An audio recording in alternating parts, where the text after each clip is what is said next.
প্রিয় দর্শক, আসসালামু আলাইকুম। ইউরোপিয়ান দুই পরাশক্তি দল রিয়াল মাদ্রিদ বনাম বায়ার্ন মিউনিখের মধ্যে আজ রাত ১টায় একে অপরের মোকাবেলা করবে চ্যাম্পিয়ন্স লিগের দ্বিতীয় লেগের কোয়ার্টার ফাইনাল ম্যাচে।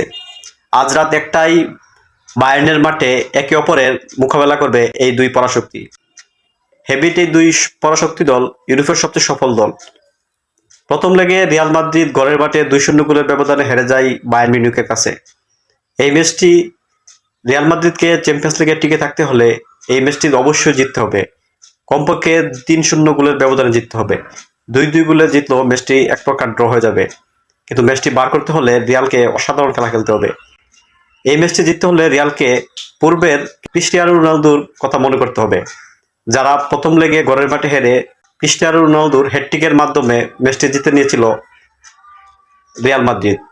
সেই স্মৃতি আবারও ফিরিয়ে আনতে হবে এরেনায়। তবে এই ম্যাচটিতে একজনকে অবশ্যই ক্রিস্টিয়ানো রোনালদো হয়ে উঠতে হবে, হয়তো এমবাপ্পে নয়তো ভিনিসিয়াস জুনিয়র, যে কেউ একজনকেই দলে উঠতেই হবে। কারণ এই বায়ার্ন খুবই শক্তিশালী। ম্যানুয়েল নায়ার গত ম্যাচে যে সেভগুলো দিয়েছে তা ছিল অসাধারণ। তাই রিয়ালকে জিততে হলে বায়ার্ন পরীক্ষা অবশ্যই উতরাতে হবে। সবচেয়ে অ্যাটাকিং ফুটবল খেলে এই ম্যাচটি বার করতে হবে। ডিফেন্সিভ খেলা খেললে এই ম্যাচটি বার করা সম্ভব নয়।